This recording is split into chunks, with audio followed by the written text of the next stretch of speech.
Papa Dudut. Magandang araw po sa inyo at sa mga tulad kong avid listener ng Barangay Love Stories. Tawagin niyo na lamang po ako sa pangalang Krista. 36 years old at residente ng Marikina City. Kasama ko sa bahay ang Mr. kong si Alfred at ang dalawa naming chikiting. Pero hindi po love story namin ang isishare ko. Masasabi ko na 10 years ago ay naisip ko talaga na hindi na ako makakapag-asawa o ni boyfriend man lang dahil wala akong tiwala sa mga lalaki.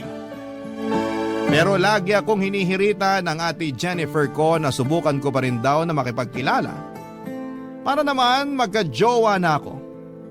Hindi naman sa hindi ako ligawin ng mga lalaki, sa katunayan ay nagka-boyfriend na rin naman ako noong college. Kaso 2 years lamang kami dahil pinagpalit niya ako sa pinsan ko na mas maganda at sexy daw sa akin. Hindi naman ako pangit. May pagka-chubby lang pero hindi rin ako nag-effort makipag-agawan. Dahil para sa akin ay hindi ko deserve na magmakaawa sa taong winalang hiya ako. Kahit na hindi ako perpekto ay mataas ang respeto at pagpapahalaga ko sa aking sarili. Pero nasaktan pa rin naman ako noon at naladala ko yon kahit na ilang taon na ang nakakalipas. Simula noon ay ekis na talaga sa akin ang mga lalaking gustong manligaw.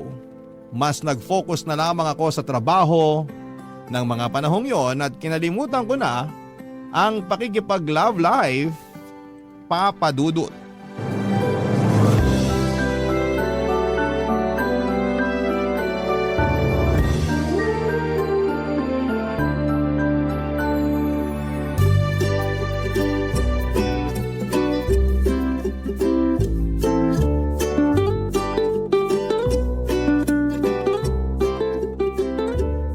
Malapit na ako mag-31. Ibig sabihin sa susunod na taon lagpas na ako sa kalendaryo. Bakit? Anong meron? Kasi hanggang ngayon wala pa rin akong asawa. May paligsahan ba? Siyempre wala. Wala naman pala eh. Kumalma ka lang ate. Paano ako kakalma magta-31 na nga ako. Tapos wala pa rin akong asawa hanggang ngayon. Hindi naman requirement na mag-asawa ka na kung 31 ka na. Hay, hindi mo kasi naiintindihan, sis. Sige nga, ipaintindi mo sa akin. Ganito kasi yon. Paramihan sa mga kaedad ko, nagsisipag-asawa na. Meron nga may 2 o 3 anak na eh. Eh ako, ni boyfriend wala. Kaka-break mo lang, diba? Yun nga, pero meron na uli akong kinakausap. Talaga? Oo. Ibang klase. Ikaw yung babaeng hindi nababakante.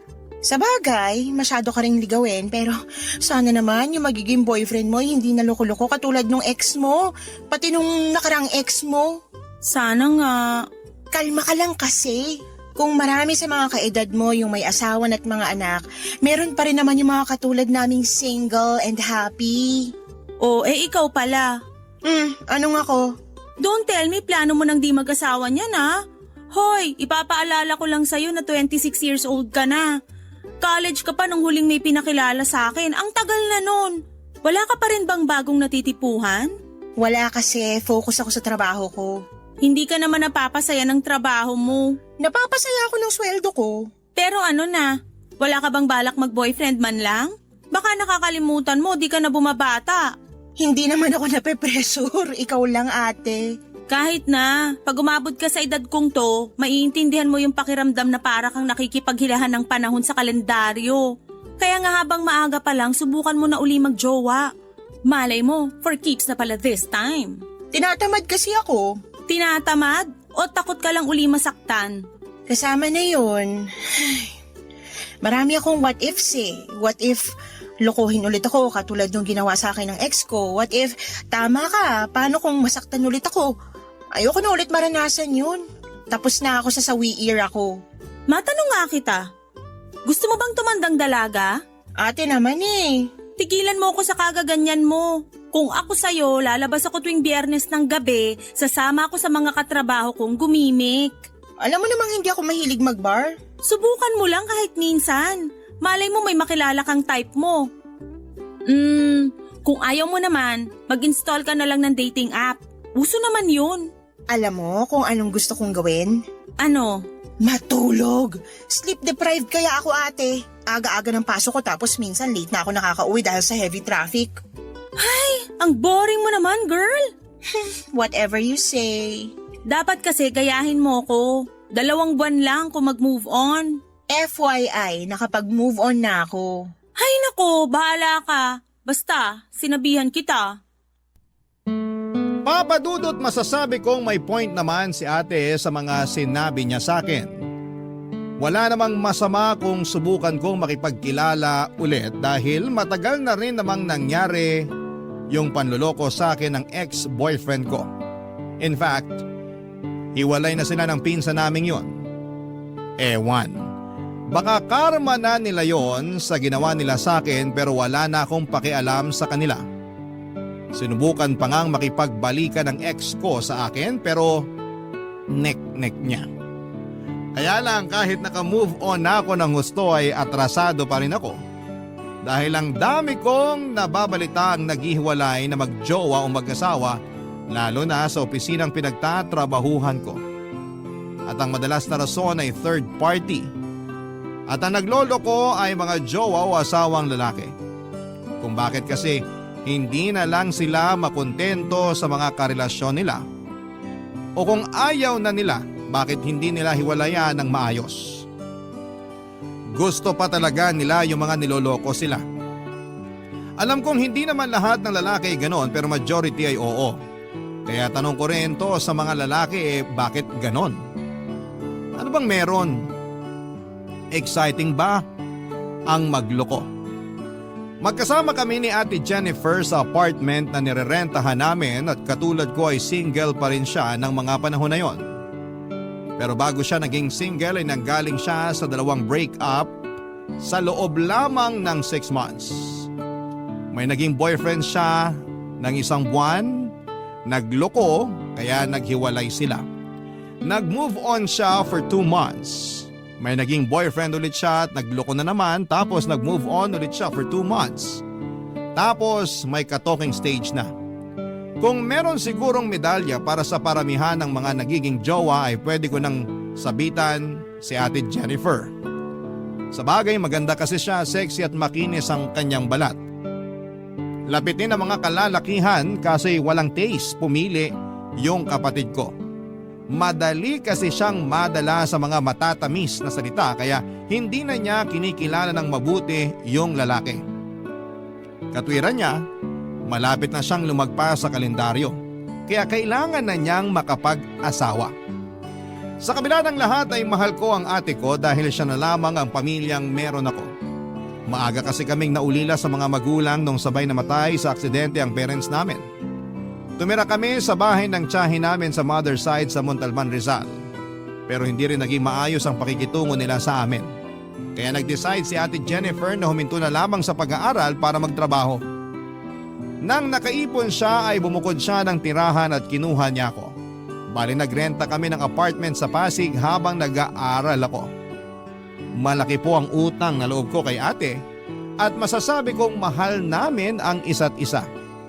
Kaya nga hindi rin ako nagkukulang sa pagpapaalala sa kanya na kilatisin ang mga lalaking manliligaw niya para maiwasang masaktan siya at lokohin.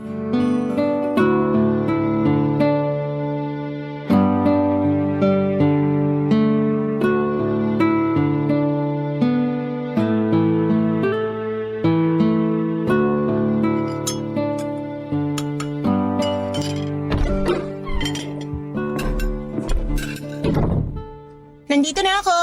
Oh, ang bilis mo naman, mahal. Sino ka? Ikaw, sino ka? Kapal na mukha mo. Para sabihin ko sa'yo, nakatira ako rito. Ikaw, sino ka? Nasaan Ako si... Ito. Uy, teka, bitawan mo yung hawak mong baseball bat. Naghahain lang ako, wag mo ako saktan. Masasaktan ka talaga sa akin kasi bigla-bigla ka nalang pumapasok dito sa pamamahay namin ng ate ko. Ate mo si Jennifer? Oo. May ginawa ka bang masama sa kanya? Sabihin mo, anong ginawa mo sa kanya? Wala akong ginagawang masama sa kanya. Ay! Hala, Krista! Ibaba mo nga yung hawak mo! Santisimang babae to! Ate! Oh my gosh, buhay ka, ate! Ha? Ano ba kasing akala mo? Akala ko may ginawang masama sa'yo yung lalaki na yan eh. Hindi ako masamang tao. apartment namin at nakikialam ng mga gamit namin. Teka, isa-isa lang ang tanong. Mahina ang kalaban. Kumalma nga muna tayo, okay? Upo muna tayo. Ayokong kumalma at ayokong umupo hanggat di ko nalalaman kung sino yung lalaki na yan, ate. Hindi mo kailangang sumigaw, naririnig kita. Sino ba kasi yan? Ikaw ba nagpapasok dyan?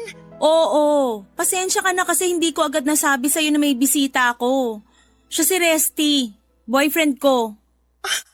Boyfriend mo? Oo, pumunta siya rito kasi sabi ko ipapakilala ko na siya sa'yo. Ayan o, nag-effort pa nga siyang magluto kaso naubusan tayo ng soft drink sa ref. Kaya lumabas muna ako para bumili. Di ko naman alam kamuntik mo na siyang paluin ng baseball bat dyan. Eh sino ba naman kasi hindi matatakot? Eh hindi ko naman siya kilala.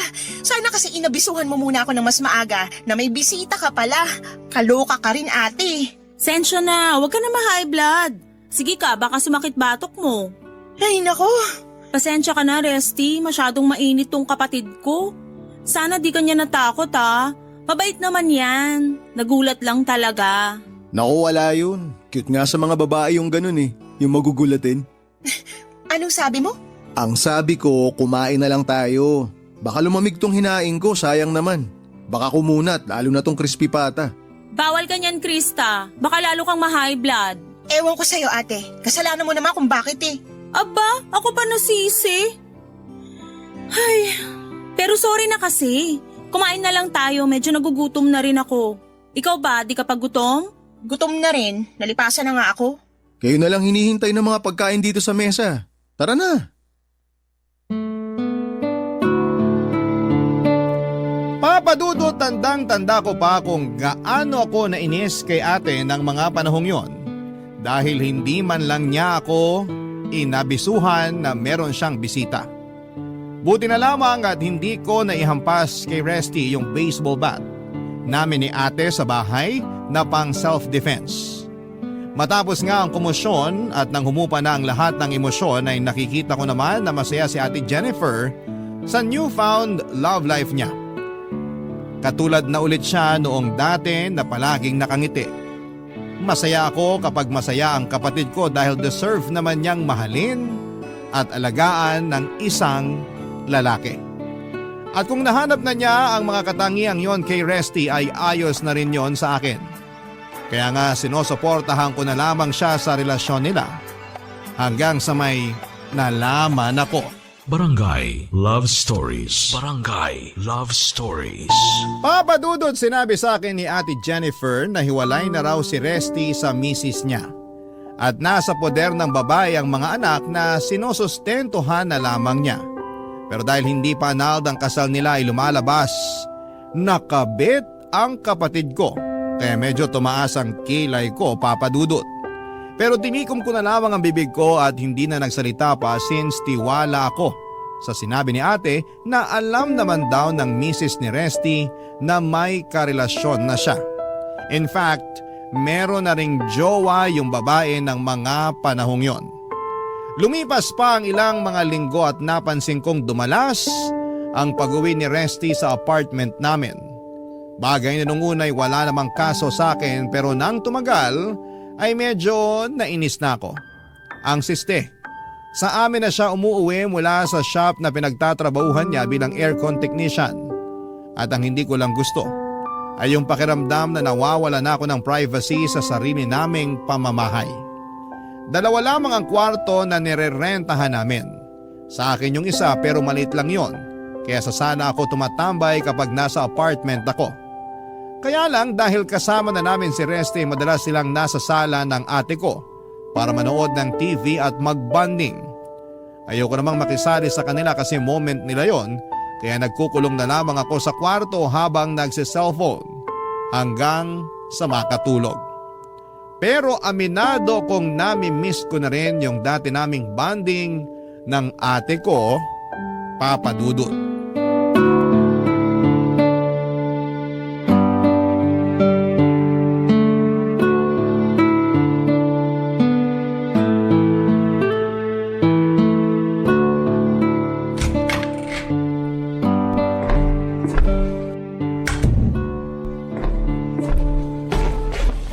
Himala, wala yata si Kuya Resty.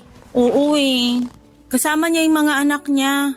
Birthday kasi ng panganay nila kaya sineselebrate nila dun sa bahay ng dati niyang misis. Misis niya pa rin yun kasi di pa sila annulled. Tsaka, sure ka ba talaga na walang sabit yung boyfriend mo? Tingnan mo, imbis kasama mo ngayon nandun sa pamilya niya. Birthday nga kasi ng panganay nila kaya nandun siya. Pagkatapos dun uuwi na rin naman siya. Okay na rin pala na wala si kuya rito kasi namimiss na kita ka, banding. Lagi mo na lang kasi siya kasama, nakakatampo na tuloy. Ay, wag ka nang magtampo. Matagal-tagal din naman tayong magkasama eh. Saka malaki ka na. Baka sign na to para humanap ka ng lalaking makakasama mo rin lagi. Ayan ka na naman. Pipilitin mo na naman ako mag-boyfriend. Masarap kasi magkaroon ng boyfriend, kaya humanap ka na rin. Hindi naman ako naghahanap. Kaya nga maghanap ka na. Sipagan mo kasi may itsura ka naman. Maganda ka, mana ka sa akin. Kaya sigurado ko na meron kang mabibingwit. Hay nako ate, puro ka naman ganyan. Bigla na tuloy akong tinamad na makabanding ka. Ikaw naman, pinapaalalahanan lang naman kita. Masarap kaya sa pakiramdam na magkaroon ng katuwang sa buhay. Paano mangyayari yan kung di ka nakikipagkilala? Huwag ka na kasi matakot. Alisin mo na yung mga what if sa isip mo dahil di lahat ng lalaki katulad ng ex-boyfriend mo. Sa bagay, may point ka rin naman. Masyado ko kasing hinusgahan lahat ng kalalakihan na katulad ng ex-boyfriend ko o ng mga ex mo na manlolokot manggagamit. Basta ako, iniisip ko na lang na kaya kami di nagkatuluyan ng mga ex ko kasi paraan yun ni Lord para ilayo ako sa mga manlolokong katulad nila. Kaya mabilis ako nakaka-move on kasi ayos na rin sa akin. Kung hindi kami nagkahiwalay, di ko makikilala yung Kuya Resty mo. Talagang in love ka sa kanya, no? Oo naman. Para sa akin, siya na yung lalaking gusto kong makasama habang buhay. Ganon kadaling naisip mo yan, wala pa nga isang buwan simula nung maging kayo. Kailangan pa bang mag-isang buwan kami para masabi kong siya na, yung the one for me? Oo naman. Ayan ka na naman sa ugali mong hindi kinikilatis mabuti yung nakakarelasyon tapos sa huli, iiyak-iyak ka eh. Ano pa bang klaseng pagkilatis gusto mong gawin ko kay Resty nung una pa lang naman naging honest na siya sa akin. Sinabi niya na hiwalay siya sa misis niya at may mga anak sila. Para sa akin, green flag yun. Pero nag-aalala pa rin ako kasi wala pa rin kasiguruhan yung pinasok mo eh. Alam mong hanggat hindi pa napapawalang bisa ang kasal nila, hindi kayo pwedeng magpakasal. Alam ko naman yun. Pero naniniwala ako sa sinabi ni Resty na aasikasuhin din niya yung annulment papers nila ng asawa niya. Medyo gipit lang siya ngayon kasi nagsusustento siya sa mga anak nila. Pero pinag-iipunan naman daw niya. Kaya wag ka nang mag-alala. Sana nga kasi matagal pa naman process ng annulment dito sa atin. Tapos magastos din. Baka lang mainip ka sa paghihintay kung kailan kayo pwedeng ikasal. Pangarap mo pa naman yun, diba? Oo, pero ganun talaga. Alam ko naman tong pinasok ko sa kamahal ko eh. Kaya willing to wait ako. Okay, pero wag na muna natin pag-usapan yun. Since tayo lang naman dalawang ngayon, labas tayo para kumain. Libre ko. Talaga? Gusto ko yan. Sakto, nagkikrave pa naman ako ng Korean food ngayon. May alam akong masarap na Korean restaurant, kaya magbihis ka na para makaalis na tayo. Sige, sige. Excited na ako. Papadudot kahit na sinabi sa akin ni ate na huwag na akong mag-alala na alam niya ang ginagawa at pinasok niya nang sagutin niya si Resty bilang kapatid ay hindi pa rin nawala yung pag-aalala ko na baka walang patunguhan ang paghihintay niya. Hindi naman sa pinangungunahan ko ang mangyayari pero ang labo kasi talaga nakasal pa rin si Resty sa asawa niya. Sabihin niyo na akong praning pero naisip ko na paano kung bigla na lamang pagdiskitahan ng asawa ni Resty ang ate ko.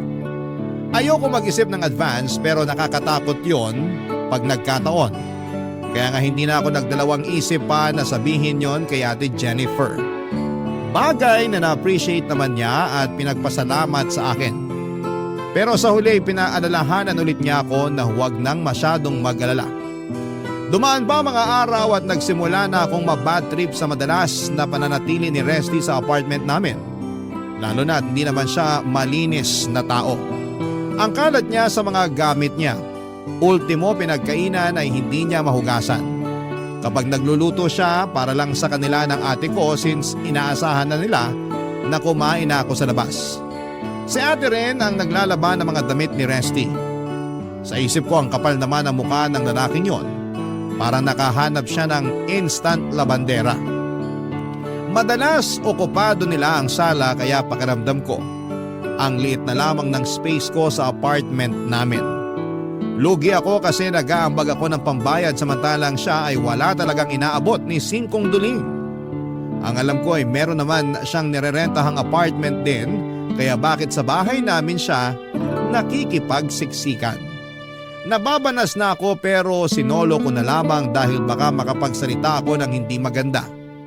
Pero sinusubukan talaga ng kapalaran ang pasensya ko.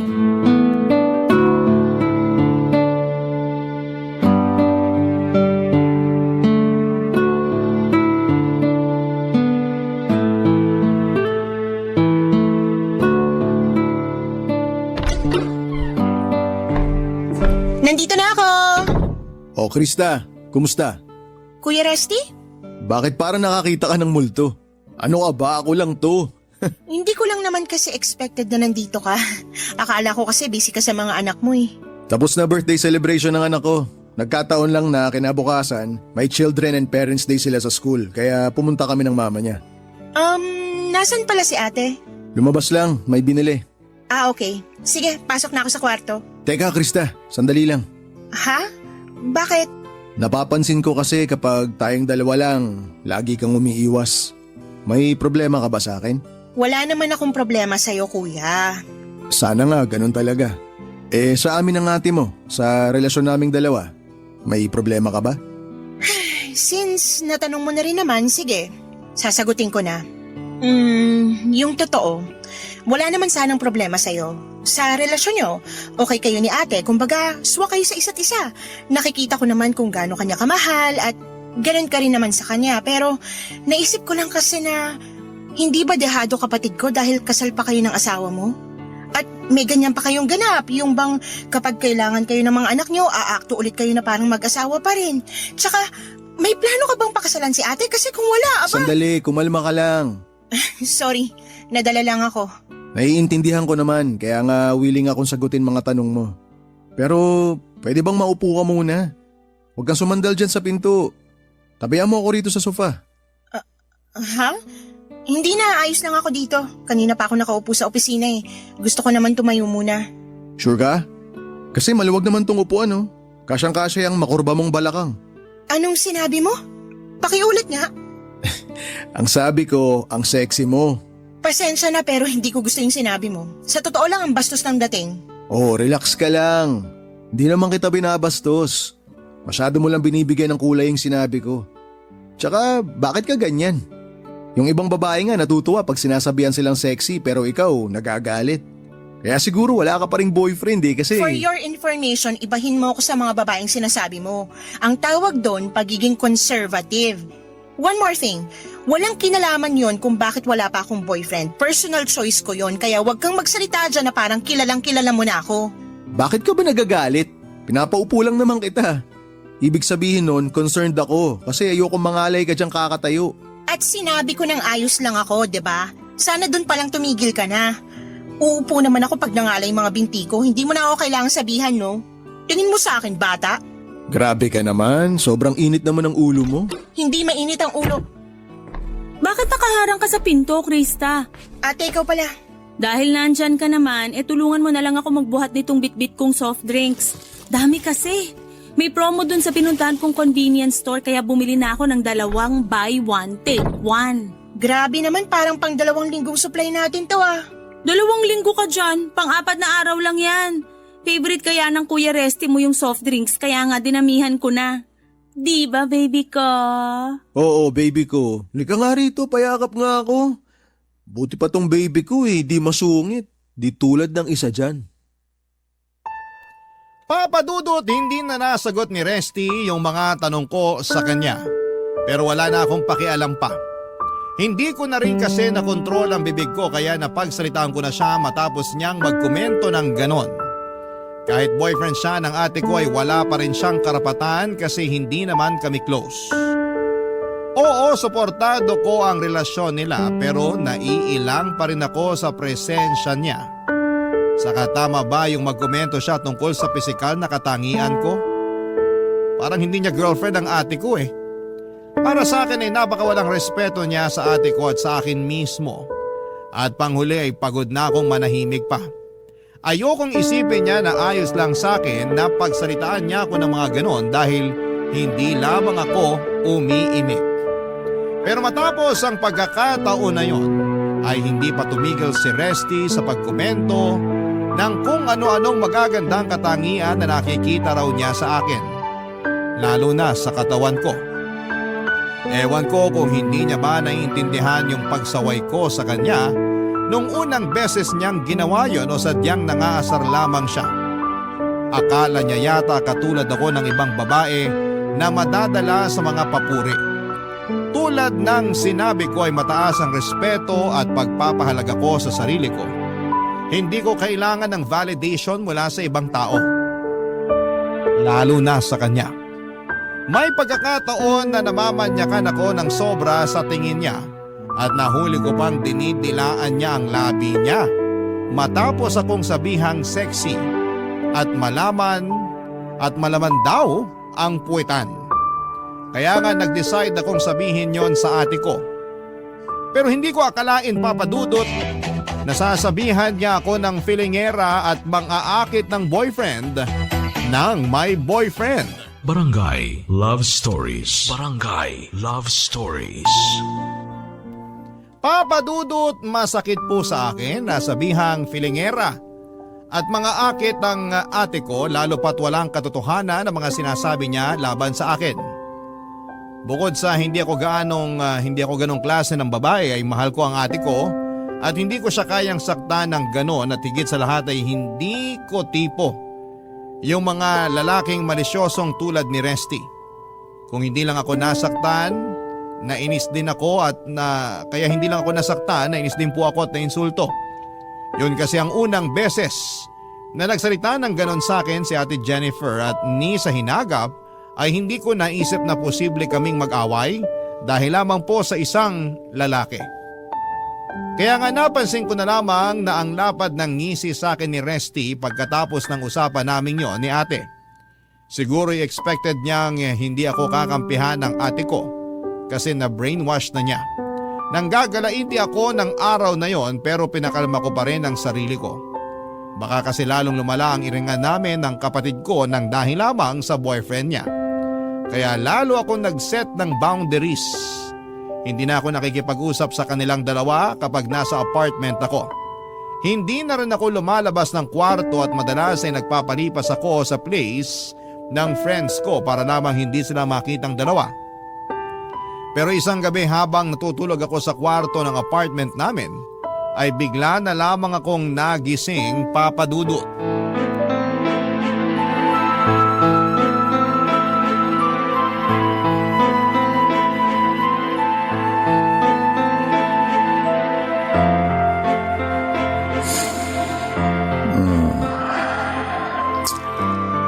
Kinis talaga. At ang bango pa. Lambot talaga ng hita mo, Krista. Ang sarap sigurong halik-halikan ito, no? Masubukan nga. Anong ginagawa mo? Wala pa, gagawin pa lang sana. Hahalikan ko sana tong hita mo kasi nanggigigil ako. Kaso, nagising ka. Lumayo ka nga sa akin! Bakit mo ako sinipa sa mukha? Ate Jennifer! Nagilong ko. Ate! Hindi ka nga maingay. Pinadya ka mo na nga ako sa mukha Nakuha mo pa mag-iskandalo. Anong nangyayari rito? Bakit ka sumisigaw, Krista? Ha? Resty! Napano ka? Bakit dumudugo yung ilong mo? Paano hindi dudugo? Tinadya ka nito. Magaling mo kapatid yung ilong ko. Ano? Bakit mo ginawa yun sa Kuya Resty mo, Krista? Seryoso ba yan? Mas concerned ka pa sa nangyari sa demonyong yan? Pero di mo man lang ba itatanong kung bakit ko ginawa yun, ate? Ano ba kasing dahilan mo?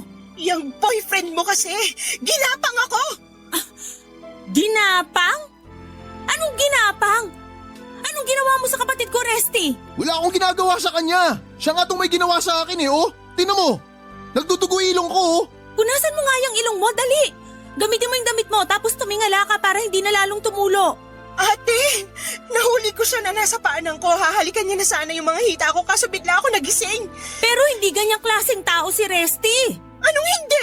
Ginawa niya na nga sa akin. Huwag mo sabihin na mas kinakampihan mo pa yung boyfriend mo kaysa sa akin na kapatid mo, ate. Kitang-kita naman na bayolente ka. Ako yung nasaktan mo, kaya tama lang, nakampihan ako ni Jennifer. Huwag ka nang sumabad, manya ka. Akala mo ba hindi ko napapansin mga tinginan mo? Mga salitaan mo na ang lakas makabastos. Pinagsakasabi mo, imahinasyon mo lang yon. Lasing ako kaya akala ko ikaw si Jennifer. Mali pala yung napasok kong kwarto. Oo, ngayon matino na ako. Nawala kalasingan ko dahil sa tadyak mo. Oh, yun naman pala eh. Lasing lang Kuya Resty mo, hindi niya sinasadya yung nangyari. At talagang naniniwala ka sa lalaking yan, ate? Kasasabi ko lang na ang manyak niya tumingin at nakakabastos din magsalita. Ikaw naman kasi may kasalanan. Sana kinandado mo kwarto mo para hindi nagkamali ng pinasok si Resty. Saka tungkol naman dyan sa mga sinasabi mong manyak tumingin at bastos magsalita, tama ang kuya mo, imahinasyon mo lang yun. Baka akala mo lang gusto ka ng boyfriend ko kaya nag-iimbento ka na lang dyan. Ate Jennifer naman! Ako yung agrabyado dito, ako yung kapatid mo kaya ako dapat yung kampihan mo. Hindi sa lahat ng pagkakataon kakampihan kita. Saka wag kang ang feeling agrabyado dyan. Simpleng issue pinapalaki mo. Simpleng issue ba yung muntik na akong gahasain ng boyfriend mo? Hoy, malaking paratang yan ha. Hindi kita pinuwersa o kung anuman. Hindi ka rin nasaktan, kaya saan ang galing yung sinasabi mo? Tsaka bakit naman kita pag-iinteresan? Hindi naman kita gusto. Baka akala mo may gusto ko sa'yo. Hoy, nagkakamali ka para sabihin ko sa'yo, loyal ako dito sa ate mo. Kapal talaga ng mukha mo! Ikaw ang makapalang muka. Tama naman si Resty, akala mo may gusto siya sa'yo pero ang totoo, ikaw ang may gusto sa kanya. Ate naman! Akala mo di ko napapansin mga panakaw mong tingin sa boyfriend ko? Wala akong gusto sa boyfriend mo. Hindi ako naniniwala sa'yo. Nung una pa lang sinabihan na kita na humanap ka ng iyo at wag na wag mong agawin yung akin. Napakalandi mo! Papadudot, nagkapatong-patong na lamang ang lahat ng tampo at sama ng loob ko kay Ate Jennifer at sumabog na nga ng gabing yon. Sino ba naman kasing matinong kapatid ang kakampihan ng karelasyon niya na muntik ng pagsamantalahan ng kapatid niya? Kaya nga sobra ang galit at dismayado ko ng husto kay ate dahil sa ginawa niya sa akin. Pakiramdam ko ay nawala na ako ng kakampi at tagapagtanggol sa sarili naming pamamahay. Takot na takot ako ng gabing yon kaya hindi rin ako nakatulog ng mas maayos. Kinabukasan ay kinausap nila ako at tumingin ng tawad si Resty dahil hindi naman daw niya talaga sinasadya. Lasing siya kaya hindi niya napansin na kwarto ko yung napasok niya. Nasa impluwensya lamang siya ng alak at bahagyang nawala sa sarili. Pinagsabihan din ako ni ate na kung ikinandado ko raw ang kwarto ko ay hindi makakapasok doon ng boyfriend niya. Akala ko ay magsusorry si ate Jennifer sa mga sinabi niya sa akin nung nakarang gabi pero nagkamali ako. Mukha silang napinitan lamang na kausapin ako kaya nasabi ko sa sarili ko na hindi na talaga ako dapat magtagal sa apartment namin. Ang masakit lang ay mukhang ako talaga ang dapat umalis dahil apartment yon ng ate ko. Hindi nga ako nagkamali dahil nung sumunod na araw, kinausap ako ni ate Jennifer para sabihin kailangan ko ng bumukod kasi may plano na silang magsama ni Resty ng permanente. Hindi na ako nakipagtalo pa dahil pagod na ako. Sa halip ay sumang-ayon na lamang ako at mabuti na lang dahil una nang inalok sa akin ng kaibigan kong babae na samahan ko siya sa nirerentahan niyang kwarto dahil mag-isa lamang naman siya doon. Umalis ako sa amin kahit na malaki pa rin ang tampo ko kay ate Jennifer. Hindi ko pa rin kasi matanggap na mas pinili niya ang Resty na yon kesa sa akin na sarili niyang kapatid. Mabilis na lumipas ang 3 buwan. Nagkabati na rin naman kami ni ate. Nawala na rin yung tampo ko sa kanya lalo na nung nag-reach out siya sa akin para humingi ng tawad after 2 months. At kahit late na niyang na-realize yun ay hindi ko rin naman siya natiis. Sa katunayan ay binibisita ko pa rin si ate sa apartment namin pag wala ang kinakasama niya.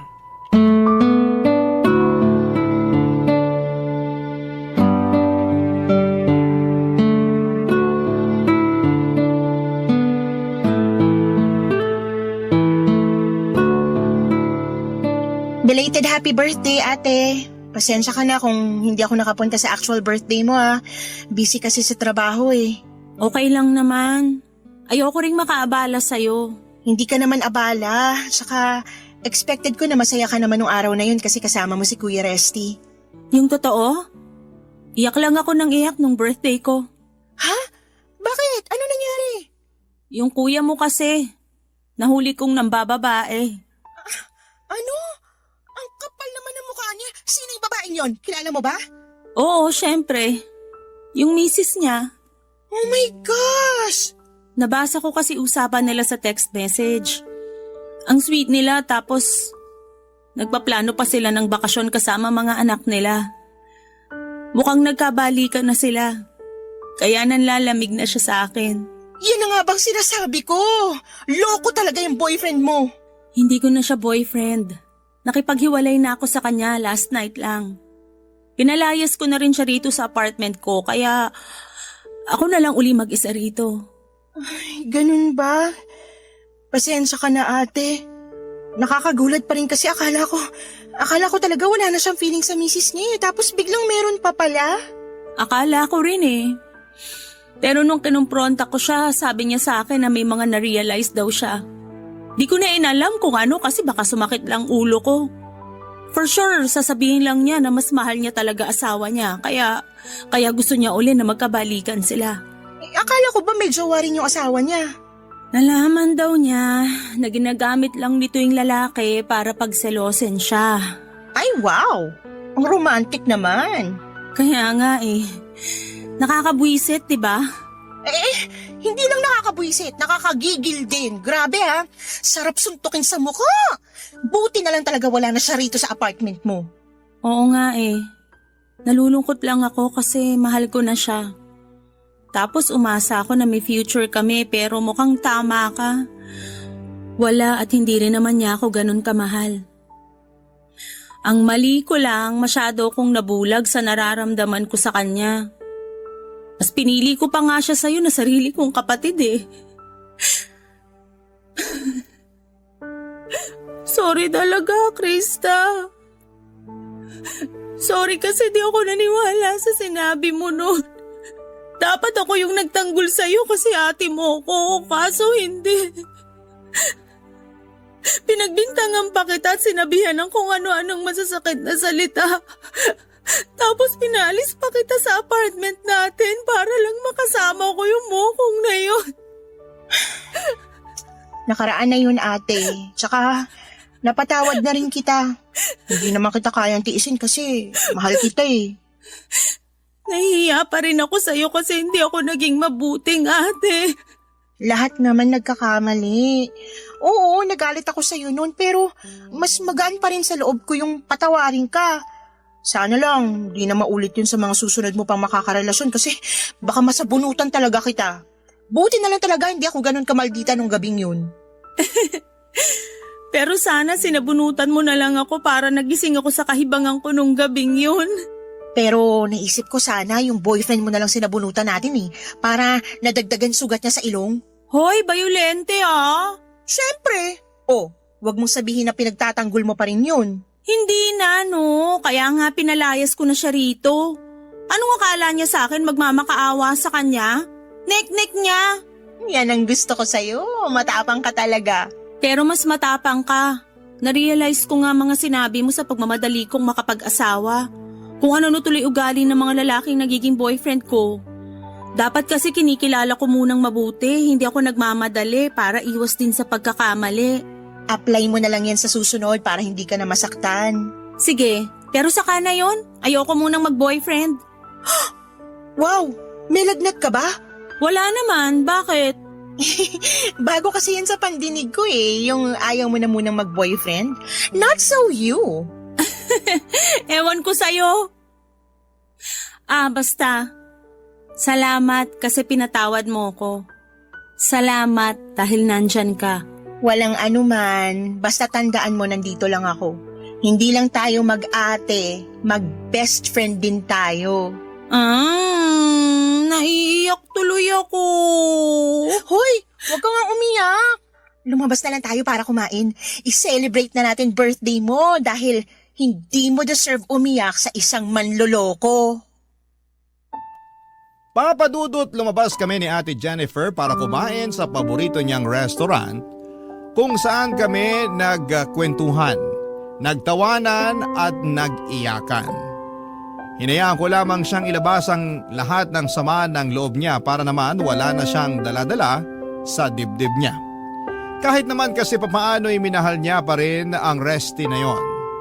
Nung pauwi na kami, sinabi ni ate na malulungkot na naman siya.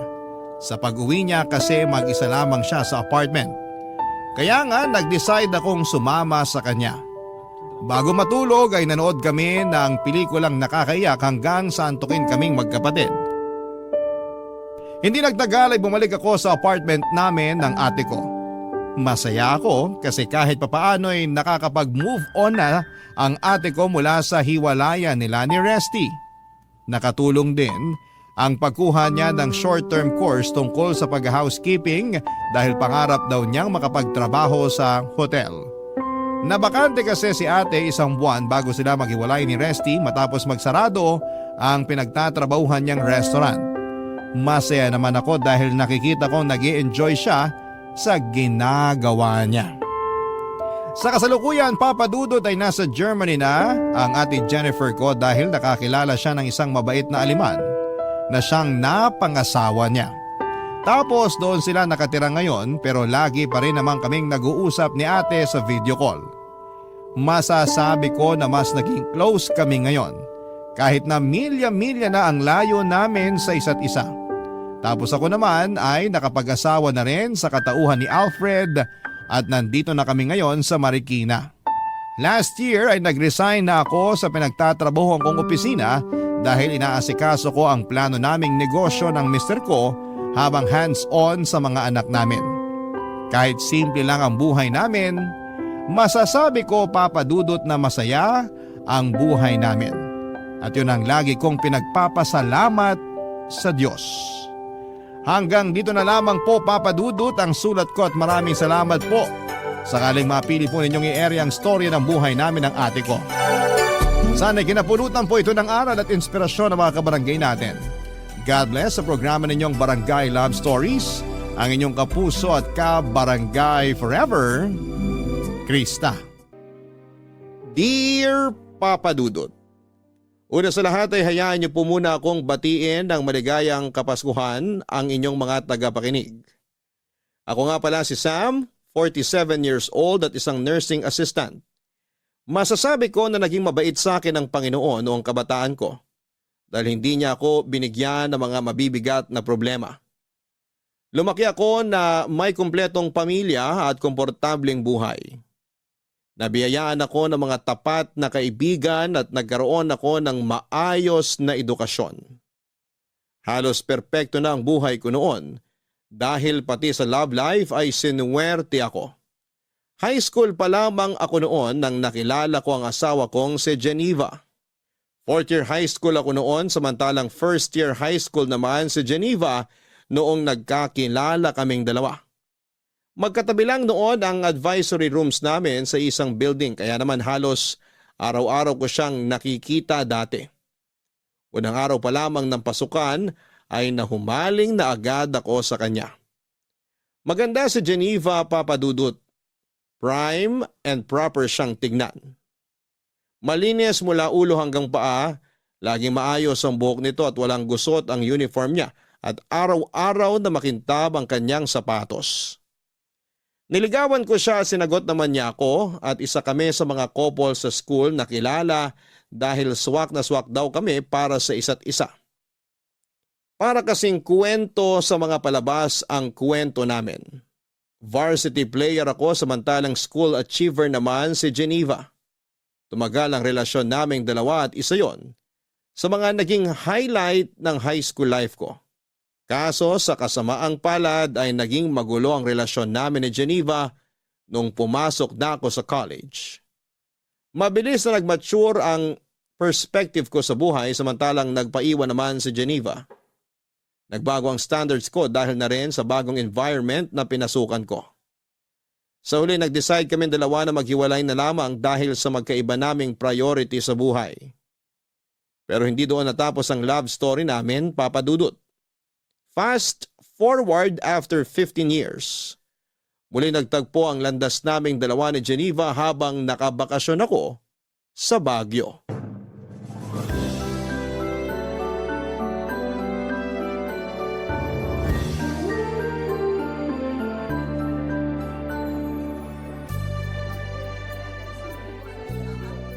Excuse me, kuya.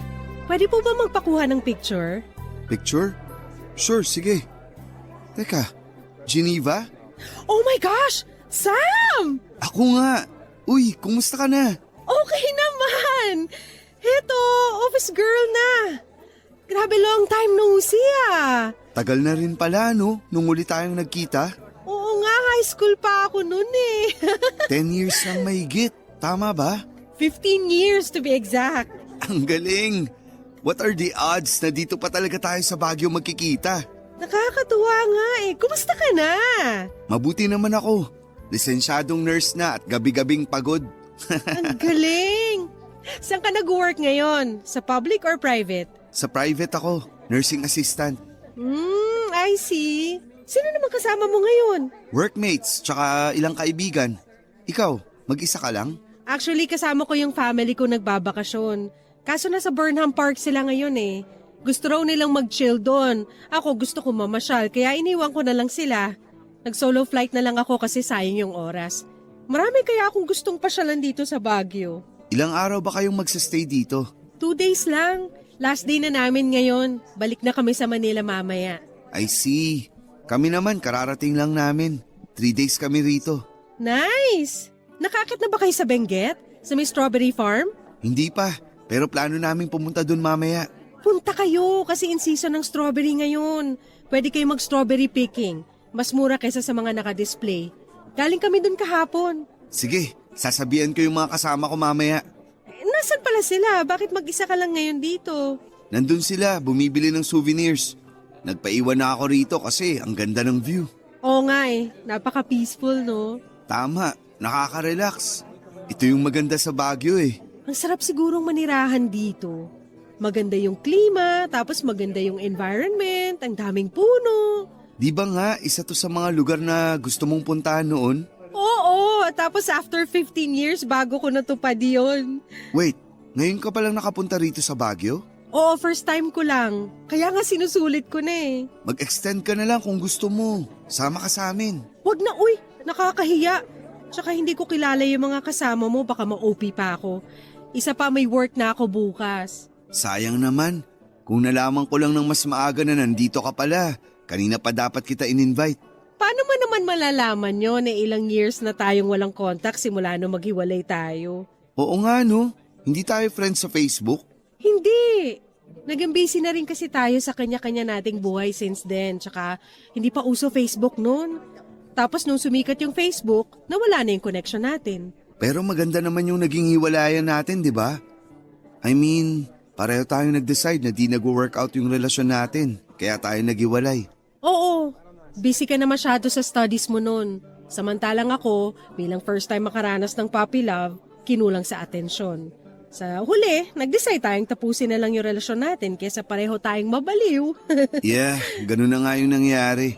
Pero at least, in good terms pa rin tayo kahit papano. Hindi awkward surprisingly. Kaya nga eh, kumbaga, part na lang yun ng history natin. Totoo! So kung hindi ka busy, pa-picture naman ako. O sige, akin na. San ka ba? Dito banda, kunin mo yung view ha. Whole body ba? Ikaw nang bahala. May tiwala naman ako sa'yo. Basta click-click mo na lang tapos magpo-post na lang ako para marami akong pagpilian. Okay, sige. 1, 2, 3. Smile!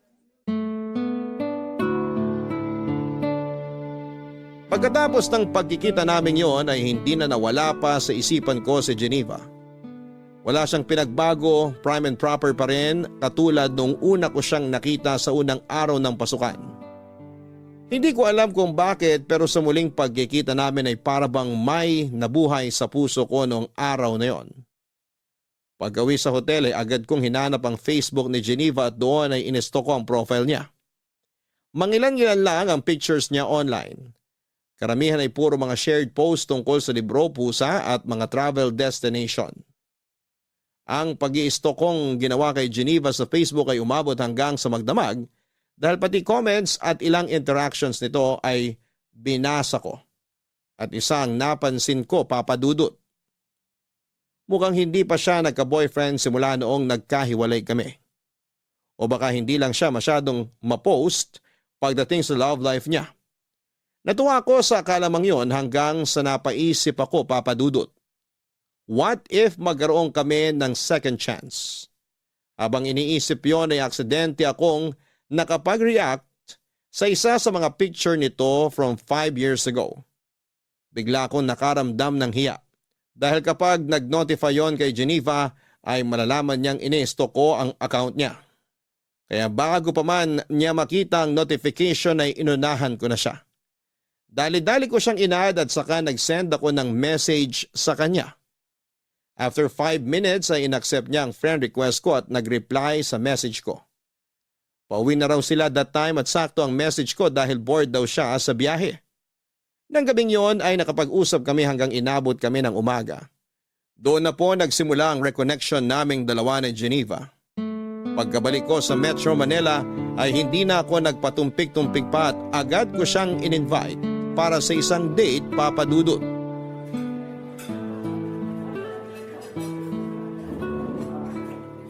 Eto, idagdag mo na sa bill. Wag na, ako na. Total ako naman yung nag-invite for dinner. Hindi, I insist. Hati na lang tayo sa gastos. Pagbigyan mo na ako kahit ngayon lang. Ikaw na lang taya sa sunod. Okay, sige. Bahala ka. Maganda rin yung style mo, ha? Anong ibig mong sabihin? Ganyan ba style mo para makakuha ng second date? Hindi ah. Kung gusto ko ng second date, mag-i-invite ulit ako. Hindi ko nahihintayin na yung babae ang mag-aya ng date. Bakit? Gusto mo ba ng second date? Wala namang kaso sa akin kahit ilang dates pa yan. Single naman ako eh. Ikaw, baka may problema sa'yo. Baka mamaya may girlfriend ka pala dyan tapos nakikipag-date ka pa sa ibang babae. Don't worry, wala akong girlfriend. Bakit naman? Ewan ko, baka napagod na rin ako sa dating scene. Hirap mag-alaga ng relasyon eh, lalo na kung di naman nag-work. Minsan, akala mo compatible kayo ng partner mo, pero pagtagal, marirealize mo na hindi pala kayo swak. Well, part yun ng pakikipag-date eh. Trial and error, kumbaga. Kung hindi nag-work, wala kayong magagawa. Pero for me, nasa pag-aalaga yan ng dalawang tao. Kung hindi nyo kayang alagaan yung relationship nyo, hindi talaga kayo mag-work. Kaya nga sabi nila, huwag kang pumasok sa relasyon kung hindi ka pa ready. Kasi sa relasyon, give and take yan. Hindi pwede yung isa lang yung nagmamahal. Hindi pwede yung isa lang yung nag-e-effort. Parang pagsasayaw lang din yan. Para magkaroon kayo ng rhythm, kailangan nasa parehong tempo kayo. Parang ang lalim naman ang pinanghuhugutan ng mga sinabi mo. May failed experiences na rin naman ako pagdating dyan. Kaya marami na rin ako natutunan. Heartbreaks make your heart stronger. Sabi nga nila, kailangan mo magkamali para matuto. Kailangan mo masaktan para sa susunod, mas magiging maingat ka na sa mga bagay-bagay. Totoo rin naman. Pero minsan, meron din namang mga pagkakamali na kaya pa ring ayusin eh, di ba? Oo, lahat naman ng pagkakamali pwedeng ayusin. Katulad na lang nung nasa high school tayo. Marami tayong pagkakamali sa relasyon natin nun, kaya hindi nag-work. Bata pa kasi tayo noon. Hindi pa natin alam yung mga ginagawa natin. Pero pwede pa kaya natin yun ayusin? Ayusin? Ano pa nga ayusin natin dun? Matagal na yun. Hindi, I mean, may chance pa ba na, alam mo na, single ka, single ako. So, Nagpaparamdam ka ba ulit? pwede pa ba? Na-try natin ulit? Bakit naman hindi? Katulad nga ng sinabi mo, pareho tayong single. Basta ba itong gagawin natin, sigurado na. Hindi yung susubok tayo ulit tapos kapag hindi nag-work, titigil agad. Ganun yung nangyari sa atin nun eh. Iba na ngayon, Geneva. Nag-mature na tayo. Iba na ang tingin natin sa mundo. Siguro naman hindi na mauulit yung nangyari noon. Tignan natin. Huwag nating madaliin para wala nang pagkakamaling mangyari. Sige, agree naman ako sa sinabi mo. So, since pumayag kang ligawan kita ulit, paano ba yan? Mas mapapadalas na ang date natin. Walang problema sa akin basta share tayo sa gastos, okay lang. Bakit naman? Ayaw mong nililibre ka? Ayoko nung binibaby ako eh. Kaya ko naman ang sarili ko. Ayoko yung mindset na porket babae ako, kailangan ako yung inaalagaan. Wala dapat yan sa gender eh. Lalaki man o babae, dapat inaalagaan talaga. Gusto ko may fair treatment sa relasyon. Dapat na i-reciprocate lahat yung efforts. Wow, hindi ko yan kakalimutan. Isa sa puso ko yung sinabi mo. Kaya sa susunod na date natin, ako naman magde-decide kung saan at kailan since ako ang magbabayad. Sure, ikaw bahala. Kung ano yung mga bagay na ayaw at gusto mo, sabihin mo lang sa akin. Huwag ka mag-alala. Mas vocal na ako ngayon kaysa noon. Which is a good thing naman. Ano, tara na? Baka matraffic pa tayo sa daan. Sige, ihatid na kita. Thank you. Papadudot willing naman si Geneva na subukan ulit naming buhayin ang dating relasyon namin na hindi nagtagal dahil masyado pa kami mga bata noon. Pareho naman kaming single noong time na yon kaya wala naman sigurong masama kung bubuksan ulit namin ang mga puso namin para sa isa't isa. Sa loob ng 2 buwan ay niligawan ko si Geneva hanggang sa napasagot ko siya sa pangalawang pagkakataon. Maraming pinagkaiba ng naging relasyon namin noong time na yon kumpara noong bata pa lamang kami. Noong nasa high school pa lamang kami ay parang nangangapa pa si Geneva dahil first time lamang niyang magkaroon ng boyfriend. Ako naman dahil bata pa ay hindi rin ako gaanong nagseryoso pagdating sa pag-ibig. Pero that time noong nagkabalikan kami matapos ang mahabang panahon, ay di hamak na mas nag-mature na ang pagtingin namin sa mundo. Wala nang mga mababaw na misunderstanding at kapag nagkakaroon kami ng problema, ay mas malawak na ang pag-iisip at pangunawa naming dalawa. Papadudot si Geneva yung tipo ng tao na mabait sa mabait pero kayang-kaya rin niyang alagaan ng sarili niya. May sarili siyang prinsipyo at kaya niyang ipaglaban ang sarili niya nang hindi nang lalamang ng tao. Sobrang in love ako sa kanya noon kaya hindi ko tuloy maisip kung bakit nagawa ko siyang hiwalayan. Noong mga bata pa lamang kami. Sa mga sumunod na taon ay naging maayos ang relasyon naming dalawa. Nabalance namin ang personal life at buhay pag-ibig. Sabi nila hindi kayang pagsabayin ang mga tawang career at love life pero sa kaso naming dalawa ni Geneva ay nakaya naming gawin yon. Nasa tao lang talaga ito kung nasa maayos ba na lugar ang priorities nila sa buhay. Sa amin ni Geneva, alam namin ang lugar namin, estado ng relasyon at ang mga goal namin sa buhay kaya kami nagtagal. At sa pagsasama namin yon ay nagkaroon ng blessing noong nagdalang tao si Geneva, Papadudot. Bago pa man ipanganak ni Geneva ang panganay namin ay naisipan naming magpakasal. Simpleng wedding lang ang naganap at tanging kamag-anak at close friends lang ang dumalo sa kasal. Naisip kasi namin Papadudot na mas magandang maging praktikal na lamang. Ang importante naman sa kasal ay ang pag-iisang dibdib namin ni Geneva at hindi ang mga damit o kung anumang marangyang pagkakagasusan. Sa halip kasi na sa kasal ubusin ang ipon namin ay mas magandang gastusin na lamang namin ito para sa mga pangangailangan ng baby namin. Baby boy ang ipinagkaloob sa aming anak na pinangalanan naming Joseph. Bilang bagong magulang ay mahirap ang naging adjustment namin ni Geneva. Wala kaming kaideya-ideya kung papaano ba bumuhay ng isang bata dahil hindi pa naman namin ito naranasan.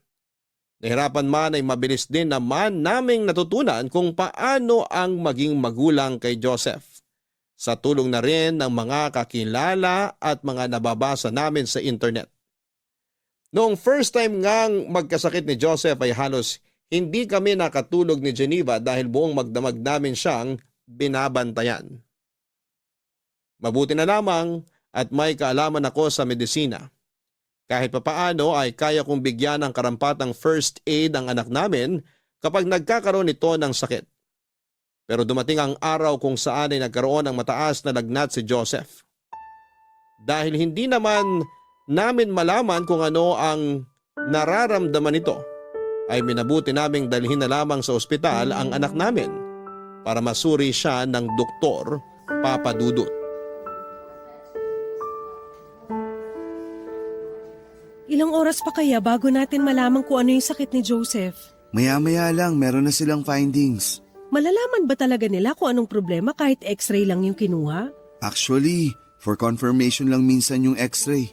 Katulad sa pneumonia, kapag na-check na ng doktor yung bata based sa symptoms, may initial findings na sila. Magdadagdag lang sila ng iba pang tests para ma-confirm kung tama yung diagnosis nila. Pneumonia kaya yung sakit ni Joseph? Yun din ang hinala ko eh. Pero paano naman mahahawa si Joseph ng sakit kung hindi naman natin siya inilalabas? Nasa bahay lang kami lagi eh. Yan din ang palaisipan sa akin eh.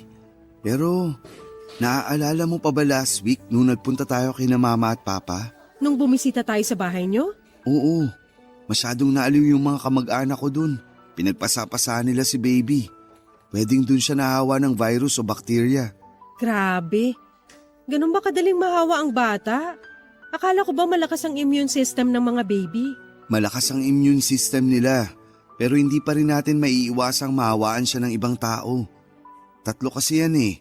Kapag pneumonia ang pinag-uusapan, pwedeng dahil sa virus, sa bacteria o fungal infection.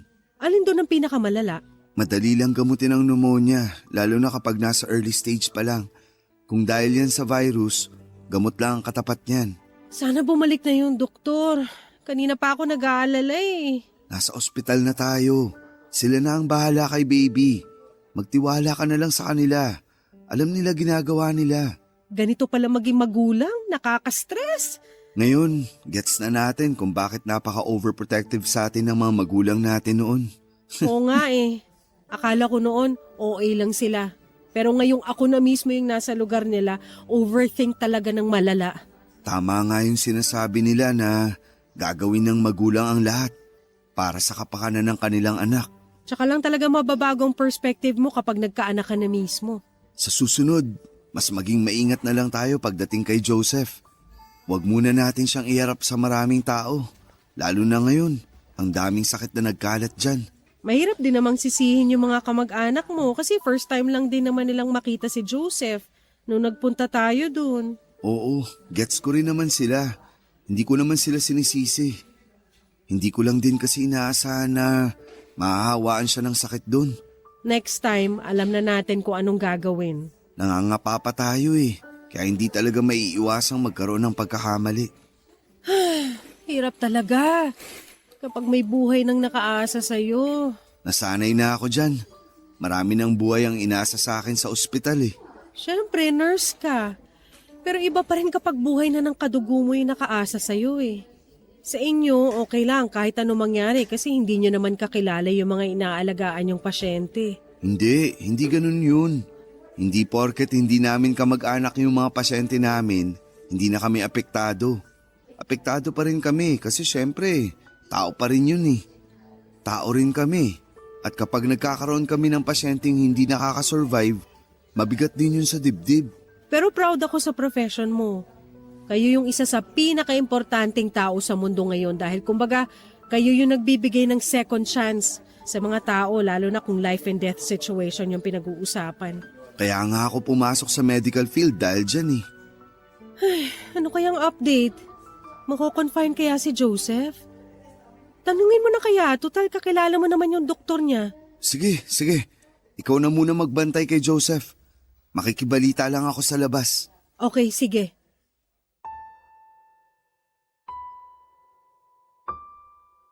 Lumabas na pneumonia nga ang sakit ng anak namin, Papa Dudut. Agad naman siyang ginamot ng doktor at mabilis na bumaba ang lagnat nito. Pagka-discharge ay niresetahan kami ng gamot para ipagpatuloy ito sa bahay. Akala namin noon ay magiging okay na ang bata dahil malaki ang tiwala ko sa doktor na tumingin sa kanya. Pero sa mga sumunod na araw ay biglang bumalik ang lagnat nito at mas lumala pa ang estado ni Joseph.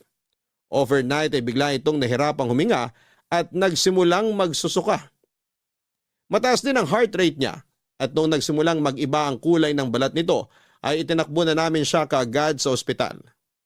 Pagdating sa ospital ay natagalan pa bago natignan si Joseph dahil tinawagan pa nila ang doktor nito.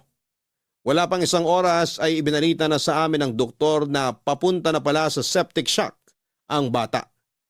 Ginawa raw nila ang lahat ng makakaya nila pero sa huli binawian na ng buhay si Joseph. Noong time na yon ay ayaw mag-sink in ng balitang yon sa isipan ko. Sobrang in denial ako dahil nitong nagdaang araw ay okay na ang baby namin. Sa sobrang pagkabigla ay parang tumigil ang mundo ko. Hindi nag-function ang utak ko at saka ko na lamang na-realize na totoo nga ang nangyari noong nakita kong halos mapaupo na sa sahig ng ospital si Geneva habang umiiyak.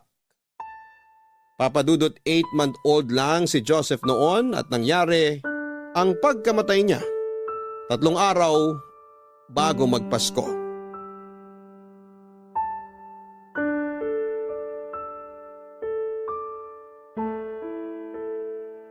Geneva, okay ka lang? Hindi. Hindi ako okay, Sam. Bukas na ang libing ng anak natin, paano ako magiging okay? Ayaw mo bang magpahinga na muna? Maaga pa tayo bukas. Hindi ako pagod.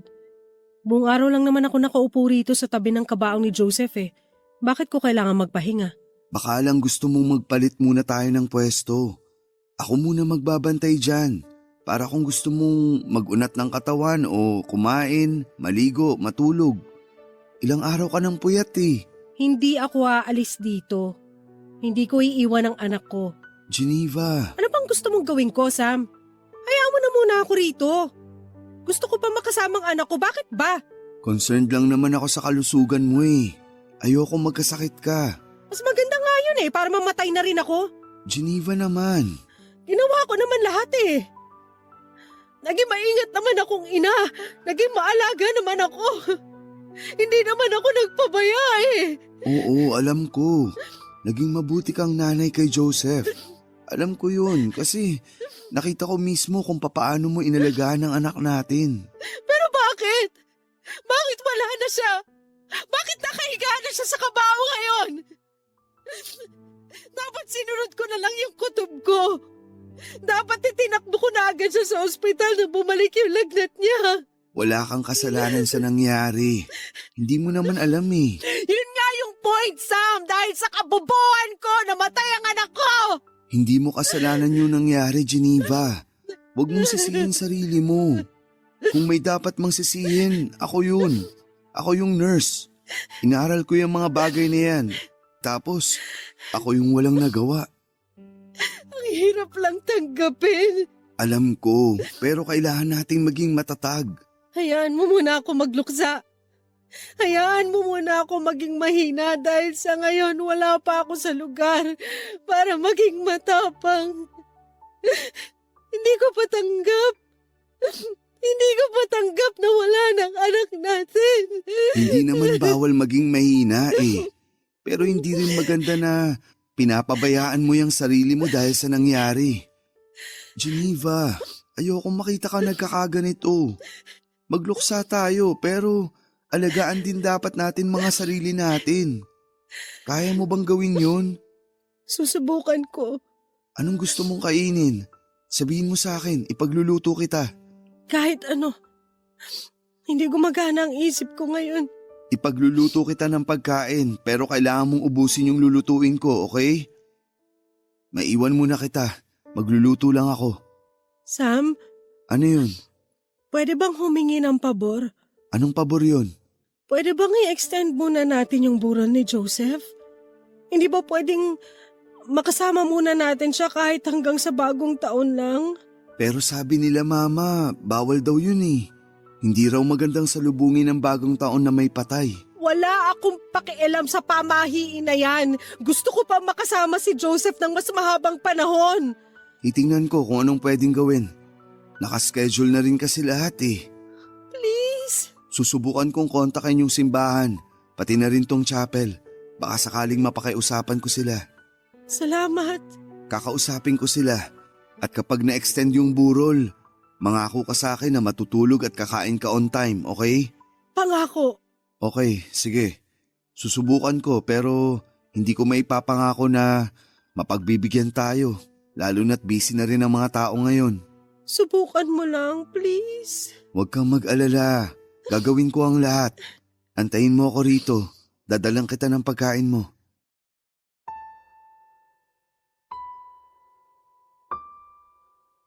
Malaki ang naging epekto ng pagkawala ni Joseph sa relasyon naming mag-asawa, Papa Dudut. Para bang sa mga sumunod na buwan ay hindi na namin na-enjoy ang buhay. Noong nagbagong taon nga ay sa halip na mag-celebrate ay natulog na lamang kami ng maaga. Hindi kaya ng puso naming salubungin ang bagong taong wala na ang anak namin. Pakiramdam kasi namin ay parang wala kaming karapatang magsaya dahil napabayaan namin si Joseph. Mabuti na lang at noong oras na yon, na sobrang napanghihinaan kami ng loob ng asawa ko ay nandoon ang mga kamag-anak at kaibigan namin na naging sandalan at suporta namin sa aming pagluluksa. Sa mga sumunod na taon ay parang lagi nang may puwang sa buhay namin na hindi mapunan-punan. Hindi namin namamalaya na dahil sa nangyari ay unti-unti na naming napabayaan ni Geneva ang pagsasama namin. Ang bawat araw ay naging mabagal. Saka na lang kami napapanatag tuwing natutulog kami dahil yon lang yung time na hindi namin nararamdaman ang sakit ng pagkawala ng anak namin. Pero tuwing gumigising kami, agad din kaming binabalot ng lungkot. Matagal bago namin natanggap ang katotohanan na matagal bago namin napatawad ang mga sarili namin. Sa mga panahon na nagluluksa kami, ay nalayo ang loob sa akin ni Geneva. Nagbago ang ugali nito. Naging malungkutin siya at tahimik at doon ko napansin na nagpatuloy ang pagkasira ng pamilya namin simula noong namatay si Joseph, Papa Dudut. Dahil sa mababang moral naming pareho ni Geneva, napabayaan namin ang buhay namin bilang mag-asawa. Parang bumabangon na lamang kami para gawin ang mga dapat gawin. Ako mismo ang nakasaksi kung papaano unti-unting nawala ang ningning sa dating masayang mga mata ng asawa ko. Inamin sa akin ni Geneva na para bang wala na raw purpose ang buhay niya. Trabaho niya ang maging ina sa anak namin pero hindi man lang daw niya nagawa yon ng maayos. Siyempre, Papa Dudut, hindi ko hinayaang ganon ang maramdaman ni Geneva. Araw-araw kong pinapaalala sa kanya kung gaano siya kabuti at kagaling na ina. Walang may gusto sa nangyari at kahit anong pagsisisi pa ang gawin namin ay hindi na nito maibabalik pa ang buhay ni Joseph. Kung sabayan ko si Geneva sa kanyang kalungkutan ay hindi maghihilom ang mga sugat namin. Kaya ako na ang kusang bumangon para tulungang makatayo at makabalik sa dati ang asawa ko. Bilang padre di pamilya, ayoko maging ang asawa ko ay mawala sa akin kaya ginawa ko ang lahat para sabay naming magamot ang sugat sa pareho naming puso. Ipinangako ko sa sarili ko na hindi ko hahayaang hilahin kami pababa ng trahedyang nangyari sa buhay namin. Ako ang nagsilbing motivation ni Geneva para magsimula ulit at hindi ako pumayag na hindi ko maibabalik ang dating Geneva na malakas, matapang at puno ng positibong pananaw sa buhay.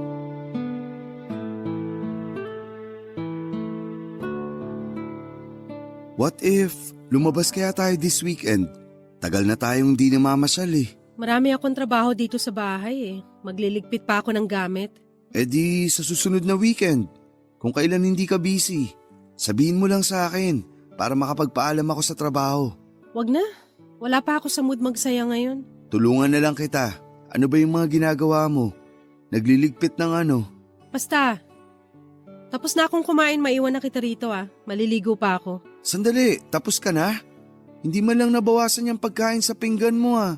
Hindi ako masyadong gutom. Wala akong gana. Kahapon yan din ang sinabi mo. Wala nang nutrients na nakukuha yung katawan mo. Kaya lagi kang walang gana sa ibang bagay. Sam, alam natin ang dahilan kung bakit wala akong gana sa buhay ngayon. Alam ko, pero hanggang kailan mo gagawin to? Hanggang kailan mo planong parusahan yung sarili mo dahil sa nangyari? Hanggat kailan ko gusto. May problema ba ron? Oo, marami. Hindi maganda tong ginagawa mo sa sarili mo. Sabi mo magluksa ako hanggat kailan ko gusto. Hanggang ngayon nagluluksa pa rin ako sa pagkamatay ni Joseph. Ngayon bawal bang gawin yon? Hindi naman yun ang ibig kong sabihin. Ilang buwan na yung lumipas. Kahit sana naman may makita akong improvement. Huwag mo akong pangunahan sa mga nararamdaman ko kasi hindi mo alam kung ano yung araw-araw na tumatakbo sa isipan ko. Nawalan din ako, Geneva. Masakit din para sa akin yung nangyari. Oo, anak mo siya. Nakasama mo siya ng 8 buwan, pero ako mas mahaba ang pinagsamahan namin ni Joseph dahil dinala ko siya ng 9 na buwan bago natin siya nakasama. Magkaiba tayo ng nararamdaman, Sam. So ano to? Kompetensya na kung sino yung mas matagal na kasama ng bata? Ikaw naman na nagsimula eh. Hindi porket tanggap mo na wala na si Joseph, ibig sabihin nun ay matatanggap ko na rin yung nangyari. May kanya-kanya tayong proseso ng pagluluksa at magluluksa ako hanggat kailan ko gusto. Hanggat nabubuhay ako, hindi ko matatanggap na wala na ang anak ko. Sorry, hindi kita pinipilit na tanggapin ang nangyari. Hindi rin totoo na nakamove on na ako mula sa pagkawala ni Joseph. Ako rin naman, may mga panahon na nagsisisi ako, nangihinayang. Siguro nga, totoo na mas masakit para sa iyo yung nangyari dahil mas mahaba yung naging pagsasama niyong mag-ina. Literal na ikaw ang bumuo sa kanya eh. Gusto kong maghili ang puso mo at kung hindi ka pa ready, okay lang. Katulad nga ng sinabi ko noon, walang mali sa pagiging mahina. Walang mali sa pagiging malungkot pansamantala. Pero hindi pwedeng manatili ka na lang na mahina at malungkot dahil hindi ka makakaahon sa kinaroroonan mo kung habang buhay mong dadali ng sakit. Nasasaktan ako tuwing nakikita kitang nagkakaganito. Araw-araw, ipinapanalangin ko na sana bumalik na tayo sa dati kasi namimiss ko na yung asawa ko. Pasensya ka na. Hindi ko naman ginusto na ganito yung maramdaman ko eh. Sobrang sakit lang talaga para sa akin. Sorry, alam ko pati ikaw nasaktan din sa nangyari. Sorry kung bigla na lang ako nag-shutdown. Susubukan ko. Susubukan ko, Sam. Salamat. Gusto ko na ulit makita yung babaeng matapang at independent na nakilala ko. Gusto ko nang bumalik yung dating Geneva. Hindi man ngayon pero sana makita ko na ulit siya. Salamat sa pag-intindi. Maiwan na kita. Matutulog ka na ba pagkatapos mong maligo? Oo, sana. Pagod na tong katawan ko. O sige, magpahinga ka na. Pero bukas, pwede mo ba akong samahan? Saan? Sa simbahan. Matagal ka nang di nagpupunta sa simbahan. Samahan mo ako bukas. Okay, sige. Sasamahan kita.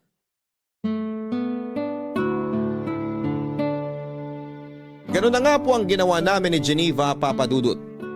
Nagtulungan kami para makabangon mula sa nangyari sa aming pamilya. Pilit naming kinalimutan ang masamang pangyayaring yon sa buhay namin at sinubukan itong ibaon na lamang sa nakaraan sa pamamagitan ng paggawa ng bagong memories. May times na nagkakaroon kami ng relapse, lalo na tuwing may mga importanteng okasyon sa buhay namin at naaalala naming hindi na kami kumpleto. Pero time heals, ika nga nila. Dahil unti-unti ay natanggap din namin ng katotohanan na wala na talaga si Joseph. Nag-focus ako sa trabaho para makalimot samantalang si Geneva naman ay naghanap ng mga bagong pagkakabalahan para maibsan ang kanyang pangungulila. Thankfully ay nagkaroon ng magandang balita sa buhay namin matapos ang mahabang kalungkutan noong nalaman naming buntis si Geneva. Sobrang saya naming pareho dahil nagkaroon kami ng second chance para maging magulang ulit. That time, babae naman ang naging anak namin, Papa Dudut, at pinangalanan namin itong Lorraine. Sa pagkakataong yon, ay doble-doble na ang ginawa naming pag-iingat para sa pangalawang anak namin. In-spoil namin siya sa lahat ng bagay, ginawa namin ang lahat para hindi na maulit pang nangyari kay Joseph. Kaunting kagat lang ng insekto o lamok ay agad naming ginagamot ang bata. Mapaubo man o sipon, sakit ng tiyan at kung ano-ano pang tipikal na sakit ng bata ay nagiging okay na kami pagdating doon dahil ayaw na naming maulit pa ang nangyari noon. Sa kabutihang palad ay napanaki naman naming maayos na bata si Lorene sa sumunod na 9 na taon, Papa Dudut.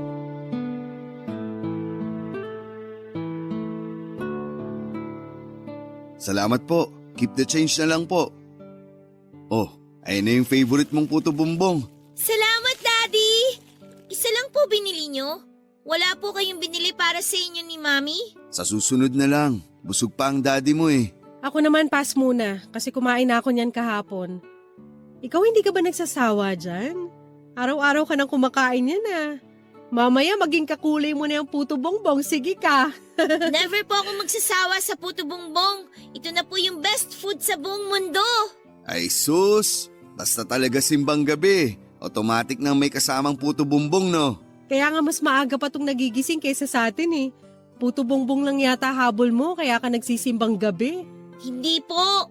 Siyempre nagpupunta po ako sa church para mag-pray kay Jesus. Ano namang pinipray mo? Na ano po, sana po maging healthy kayong dalawa ni Mami. Ah, ang sweet naman ng baby ko. Alam mo ba na kapag nakompleto mo raw ang simbang gabi, magagrant yung wish mo ngayong Pasko? Talaga po? Oo. Kaya po siguro hindi natupad yung hiling ko last year kasi hindi natin nakumpleto yung simbang gabi.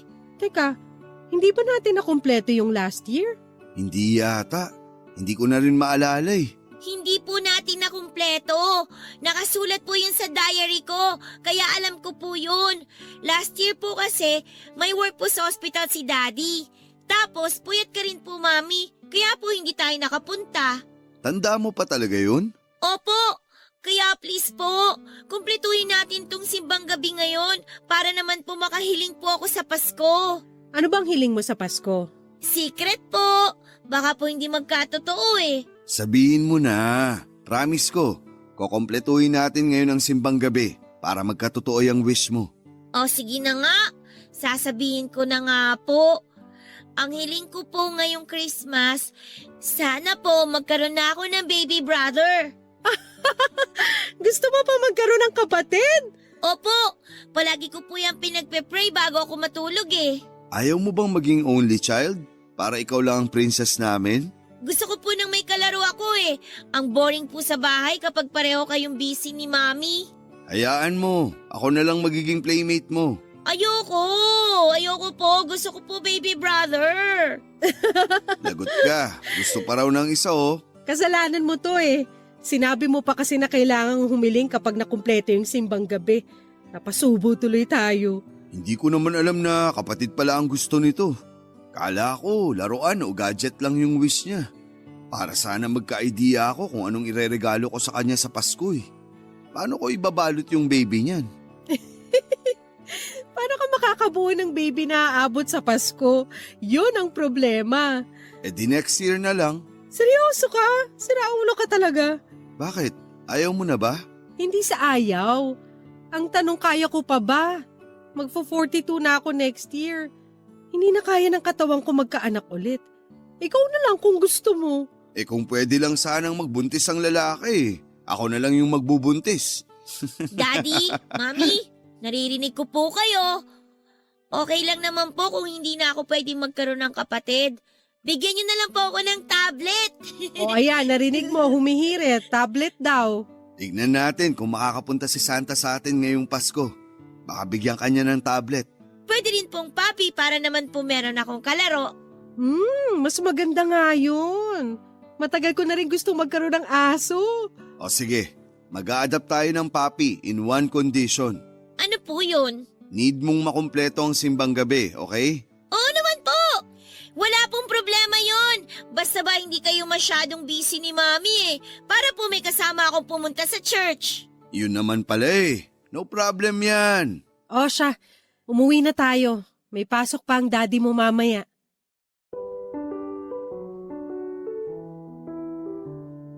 Simula pagkabata, Pasko na ang pinaka-paborito kong holiday sa buong taon. Yun kasi yung panahon kung kailan overwhelming ang saya na nararamdaman ng buong pamilya namin. Pakiramdam namin ay napaka-positibo ng lahat. Puno ng energy at lahat ng tao'y masaya at nagdiriwang. Taon-taon ay sinisiguro kong nagkakaroon ako ng time na makasama ang pamilya ko lalo na tuwing Noche Buena. Naging bonding time na namin bilang pamilya ang paghahanda ng pagkain at pagkakaroon ng family bonding habang nag-aantay na sumapit ang alas 12. Minsan nagmo-movie marathon kami. May pagkakataon naman na naglalaro kami ng board games. Every year ay sinisiguro naming mas enjoy ang bawat Pasko kesa sa nakaraang taon. Pagsapit ng Noche Buena, salo-salo kaming kumakain sa mga masasarap na handa at tuwing nangyayari yon, isang bakanting upuan ang inilalaan namin sa hapagkainan para sa anak naming si Joseph. Wala na siya sa buhay namin pero gusto namin ni Geneva na tuwing Pasko ay may espesyal na lugar ang panganay namin sa aming pamilya. Sa ganong pagkakataon ay nararamdaman namin na mas buo kami bilang pamilya. Gusto naming ipakita na kailanman ay hinding-hindi mawawala sa puso namin si Joseph. Pero papadudot ang hindi ko inaasahan noong taong yon. Sa halip na isang bakanting upuan lang ang kailangan kong ihanda sa pagsapit ng Pasko, ay 2 upuan pala ang mababakante sa mismong araw ng Noche Buena. Katatapos lang ng simbang gabi noon, tuwang-tuwa si Lorraine dahil sa wakas ay makakapag-wish na siya dahil nakumpleto na niya ang pagsisimba simula noong nagsimula ang simbang gabi. Dala ang paborito ni Lorraine na puto bumbong, ay pauwi na kami noon at nagdesisyon na kung ano ang mga pelikula na papanoorin namin buong araw habang naghihintay para sa Noche Buena. Nakahanda na rin ang grocery list ni Geneva dahil marami siyang planong lutuin noong araw na yon. Sobrang saya ko noon dahil kompleto ang pamilya ko. Wala kaming problema, wala kaming inaalala. Ang mga regalo namin para sa isa't isa ay nakabalot na at naghihintay na sa bahay. Nakaredy na rin ang mga pailaw na sisindihan namin pagsapit ng hating gabi. Habang binabagtas namin ang daan pauwi at nakikinig sa mga classic na Christmas songs, ay isang pick-up ang biglang bumangga sa sasakyan namin. Napuruhan ang likod ng sasakyan kung saan ay nakaupo si Lorraine. Pagkaramdam ko sa impact ng banggaan ay biglang lumubog ang puso ko. Agad na pumasok sa isipan ko ang anak ko.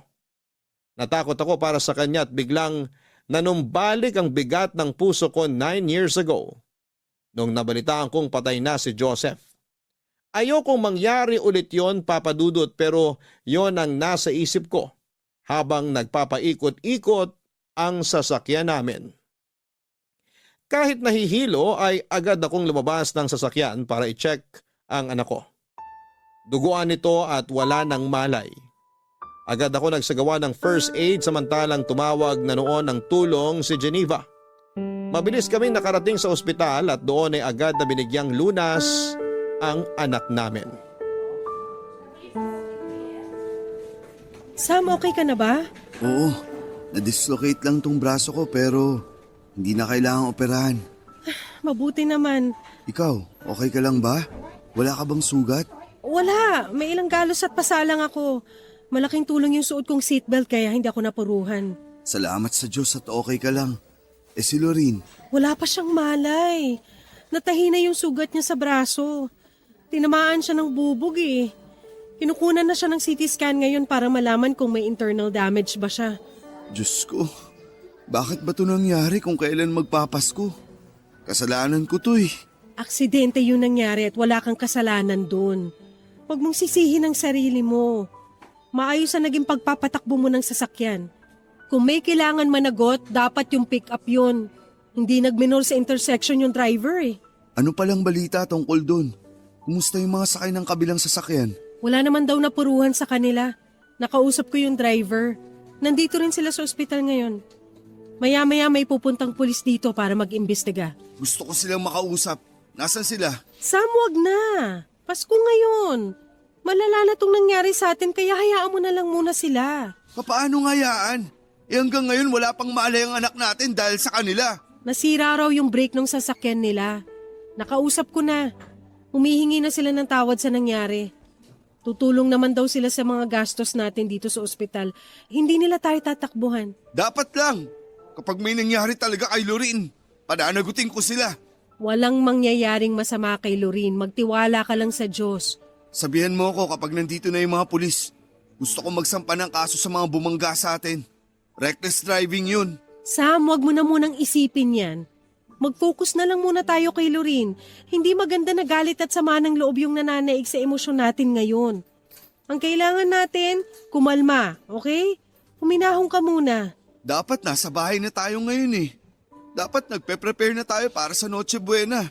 Hindi dapat tayo nandito ngayon. Wala na tayong ibang magagawa kundi harapin kung ano man tong nangyayari sa atin ngayon. Kapag bumalik na si Lorraine, pwede naman nating dalhin yung handa natin dito, di ba? Dito tayo mag-celebrate ng Pasko. Paano tayo makakapag-celebrate kung ganito ang estado natin ngayon? Kung gusto, may paraan. Pwedeng-pwede tayo mag-celebrate kahit ganito ang nangyari sa atin. Pero paano kung may Huwag masamang... mong isipin yan. Walang mangyayaring masama kay Lorraine, okay? Makakaligtas siya. Hindi ko kakayanin, Geneva. Kapag mawalan na naman tayo ng anak. Huwag naman sana. Hindi na tayo mawawalan. Hindi ako papayag na mangyari ulit yon. Natuto na tayo sa nangyari dati, di ba? Gawin natin ang lahat para maligtas si Lorraine. Magtiwala tayo sa mga gumagamot sa kanya at manalig tayo sa Diyos. Tsaka malaki raw yung naitulong ng first aid na ginawa mo sa kanya kanina eh. Napahinto mo agad yung pagdurugo ng sugat niya eh, kaya hindi siya gaanong nawalan ng dugo. Mabuti naman kung ganun. Natawagan mo na ba sina Mama at Papa? Alam na ba nila yung nangyari? Oo, na-update ko na sila. On the way na raw sila. Nagpadala ko ng damit para makapagbihis tayo. Sabihan mo silang mag-ingat. Oo, papaalalahanan ko ulit sila mamaya. Halika na, pumunta na lang muna tayo sa kwarto ni Lorraine. Doon na tayo maghintay. Sige, ikaw, wala bang masakit sa'yo? Magpacheck ka muna kaya. Okay lang ako, walang masakit sa akin. Sure ka? Oo, na-check mo na ako kanina, di ba? Gusto ko lang makasiguro. Huwag mo na akong alalahanin. Okay na okay ako. Nang gabing yon ay sa ospital na kami nag-celebrate ng Pasko. Malaki pa rin ang pasasalamat ko dahil kahit sugatan ay kumpleto at safe na ang pamilya ko. Labis-labis ang pasasalamat ko sa Panginoon noon dahil okay ang anak ko. At hindi ito nagkaroon ng internal injury na unang ikinabahala ko, Papa Dudut. Akala ko talaga noon ay mawawalan na naman ako ng anak. Kapag nangyari yon ay hindi ko na talaga kakayanin. At baka mabaliw na lamang ako. Habang nagpapahinga sa ospital ay bigla akong ginising ni Geneva kakatapos lang noon ng kasiyahan matapos mag-celebrate ng Pasko ang lahat. Mag-uumaga na noong sabihan ako ni Geneva na hindi maganda ang pakiramdam niya. Bigla na lang itong nagsusuka. Masakit daw ang ulo niya at nahihilo siya. Saka lang nag-sink in sa akin ang isang realisasyon. Sa sobrang pag-aalala ko kay Lorraine ay hindi ko na-check ang asawa ko pagkatapos ng aksidente. Wala din naman kasi siyang anumang matinding sugat na tinamo maliban sa mga pasa at galos. Sa katunayan ay siya pa ang nagbantay sa amin habang pareho kaming ginagamot ng mga doktor ni Lorraine. Akala ko ay okay lang ang asawa ko. Pero noong nalaman kong may masama itong nararamdaman, ay agad akong nagpatawag ng nurse. Bago pa man sila makarating ay nawala na ng malay si Geneva at nag-seizure na siya, Papa Dudut. Agad siyang tinignan ng doktor at makaraan ng ilang oras ay dumating sa akin ang balitang wala na ang asawa ko. Nagkaroon daw siya ng internal bleeding sa utak at huli na ang lahat. Ayon sa doktor ay hindi siguro agad naramdaman ni Geneva na may dinadamdam siyang sakit dahil na rin sa adrenaline at sobrang pag-aalala para sa amin ng anak ko. Papadudot muling gumuho ang mundo ko ng araw na yon. Kung kailan Pasko ay muling nalagasan na naman ang pamilya namin, Papadudot. Simula noon ay nag-iba na ang tingin ko sa Pasko.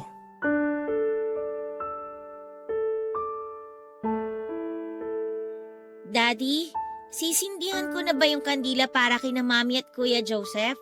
Okay, sindihan mo na. Pe-prepare ko lang tong Bake Mac.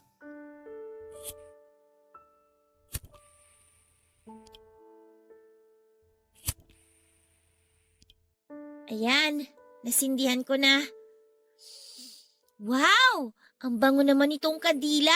Scented candle yan. Favorite scent yan ng mami mo. Lavender. Tapos ano naman po itong kay Kuya Joseph? Ano ba? Hindi ko na maalala eh. Ano bang nakalagay dyan? Sandali lang po, check ko. Baby powder po ang nakalagay eh. Oo. Baby powder nga. Ano, amoy baby ba? Parang medyo sweet siya, Daddy. Parang amoy ng cologne. Talaga ba? Opo. Daddy, tulungan ko na po kayo dyan. Ano po bang pwede kong ayusin? Ilagay mo na yung mga plato sa table. 4 lahat yan ha. Okay po. Akin na lang tong reindeer na plato. Tapos sa inyo naman po yung may Santa Claus. Tapos para kay Mami naman tong plate na may snowman. At kay Kuya Joseph naman yung may design ng Christmas tree. Eh yung upuan nila Mami at Joseph, naayos mo na ba? Hindi pa po, pero isusunod ko na po, Daddy. Ayan, complete na. O heto, ready na rin yung pagkain natin. Maupo ka na. Sige po. Ang konti lang ng food natin ngayon, Daddy, no? Tayo lang naman ang kakain eh. Ano, kain na tayo para makanood tayo ng fireworks mamaya. Sige po. Oh, pray muna tayo bago kumain. Sige po, Daddy. In the name of the Father, and of the Son, and of the Holy Spirit. Amen. Panginoong Diyos, maraming salamat po sa biyaya ng buhay at sa mga pagkaing ipinagkaloob ninyo sa amin. Sa gabing ito ng bisperas ng Pasko, kami po'y nagpapasalamat sa pagdiriwang ng pagdating ng aming tagapagligtas, si Jesus. Naway maging daan ang aming pagtitipon para magkaisa sa pagmamahal, pagkakaisa at pagpapatawad. Pagpalain po ninyo ang aming pagkain at ang bawat isa sa amin. Sa pagkakataong ito, inaalala rin po namin ang mga mahal naming pumanaw, lalo na po sa araw na to, sa anibersaryo ng pagpanaw ni Geneva at Joseph. Kami po'y nagdarasal para sa kanilang mga kaluluwa. Naway maramdaman nila ang iyong kapayapaan at pag-ibig sa kabilang buhay. Gabayan po ninyo kami sa patuloy na pag-alala at paggalang sa kanilang mga alaala. Lord, sana po maging happy ang Christmas ni na Mami at Kuya Joseph dyan sa langit. Nag-prepare po kami ng space para po sa kanila dito. Ang hiling ko po ngayong Pasko, sana po maging masaya na ulit si Daddy katulad ng dati. In Jesus' name we pray. Amen. Amen. Bakit naman yun ang winish mo para sa akin? Hindi ba ako happy? Parang hindi po kasi kayo happy eh. Happy naman ako kasi nandyan ka. Medyo malungkot lang kasi hindi tayo kompleto. Pero masaya ako ngayon. Daddy, miss niyo na po ba si Mami? Oo naman.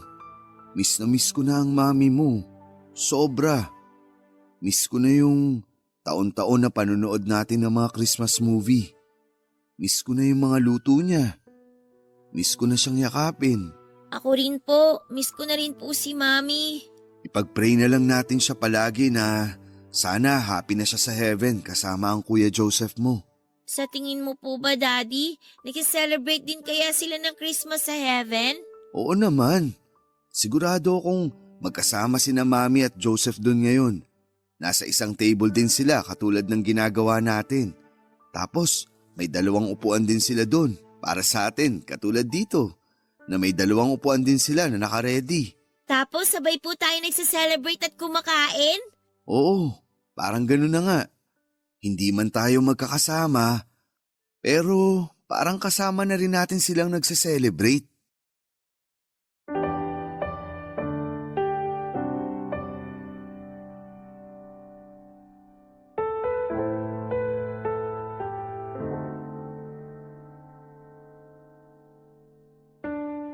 Taon-taon, gano'n na po ang naging tradisyon namin ng anak ko. Lagi kami naglalagay ng 2 bakanting upuan sa hapagkainan tuwing Pasko para maging buo ang pakiramdam naming mag-ama. Weird man para sa iba pero yun na rin ang tanging naisip namin para makaiwas sa kalungkutan na maaari naming maramdaman sa pinakaimportanteng araw sa buhay namin. Nakakalungkot man na 2 death anniversary ang taon-taon naming inaalala tuwing Pasko, pero sinisiguro naman namin ng anak ko na kapag nagdiriwang kami ng Kapaskuhan ay walang lugar ang kalungkutan sa puso namin sa mga oras na yon. Papadudot, hindi na po ako nakapag-asawang muli at kung ako ang tatanungin ninyo ay wala na akong planong mag-asawa pa. Ang pag-ibig ko ay para kay Geneva ay mananatili na sa puso ko habang buhay at hindi ko na ma-imagine pa na ibigay ito sa ibang babae. Kung meron man akong pagbibigyan nito ay walang iba kundi para na lamang sa anak kong si Lorene. Marami pa kaming pagdadaan ng dalawa at pinapangako ko sa anak ko na ibibigay ko ang lahat ng makakaya ko para masuportahan siya sa bawat desisyong gagawin niya sa kanyang buhay. Papadudot, dito ko na po tinatapos ang istorya ko. Merry Christmas po sa inyong lahat. Sana ipagpalaing kayo ng Diyos at ang hiling ko ay tumagal pa ang inyong programa at magpatuloy ito sa pagbibigay ng inspirasyon sa lahat ng mga Pilipino. Mabuhay po kayong lahat. At sa lahat ng bumubuo ng Barangay Love Stories at Barangay LS, paalam at maraming salamat. Ang inyong forever kapuso at kabarangay, Sam. Gone but never forgotten. Yan ang lagi nating sinasabi sa lahat ng mga mahal natin sa buhay na namayapa na dahil totoo naman na hindi sila mawawala sa puso't isipan natin. Mananatili sila sa ating buhay magpakailanman. Sa ating mga kabarangay na nakikinig ngayong araw,